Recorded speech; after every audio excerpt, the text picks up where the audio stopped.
വലിയ കഥയാണ്. ഈ കഥയിലെ നായകൻ എപ്പോഴും ചൊറിഞ്ഞുകൊണ്ടിരിക്കും. അത് വേറെ ആരുമല്ല, നമ്മുടെ ചൊറിയൻ മാങ്ങാണ്ടി. എപ്പോഴും ചൊറിയുന്നതായിരുന്നു ഇവന്റെ സ്ഥിരം ഹോബി. അങ്ങനെ ഇവനിൽ ഒരാൾ തോട്ടിലോട്ടൊന്ന് വീണു. എല്ലാവരും കരഞ്ഞു, ഞങ്ങളുടെ അളിയൻ പോയെന്നും പറഞ്ഞു. അവൻ ഒഴുകി ഒഴുകി ഇന്ത്യ എന്ന രാജ്യത്തിലോട്ട് കടക്കാൻ തുടങ്ങി. അങ്ങനെ അവൻ കടന്നു പേരയ്ക്ക മരത്തിൻ്റെ സൈഡിൽ ചെന്ന് വീണു. പേരയ്ക്ക അവനെ നോക്കി കളിയാക്കിക്കൊണ്ടിരുന്നു. ആ കളിയാക്കൽ കാരണം അവൻ ഭയങ്കരമായിട്ട് വിഷമിച്ചു. എന്നാലും അവൻ വിട്ടുകൊടുത്തില്ല.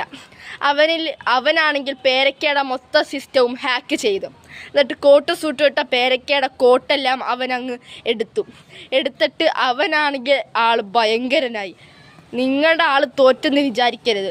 അവൻ ഡോണായി, ഡോണുകളുടെ ഡോൺ. പേരയ്ക്കകൾ കരയാൻ തുടങ്ങി. ഇനി ഒരിക്കലും പേരയ്ക്ക എന്നൊരുത്തൻ ഈ ഭൂമിയിൽ കാണത്തില്ല. അങ്ങനെ മാങ്ങ എന്ന ഡോൺ ഈ ലോകം മുഴുവൻ വൈറലായി. അവൻ്റെ പുറകെയായി പേരയ്ക്കകളും എല്ലാം. ഇപ്പോൾ അവനാണ് ഈ ഇന്ത്യ എന്ന സാമ്രാജ്യത്തിലെ പഴങ്ങളുടെ ഗുണ്ട, നമ്മുടെ ചൊറിയൻ മാങ്ങാണ്ടി.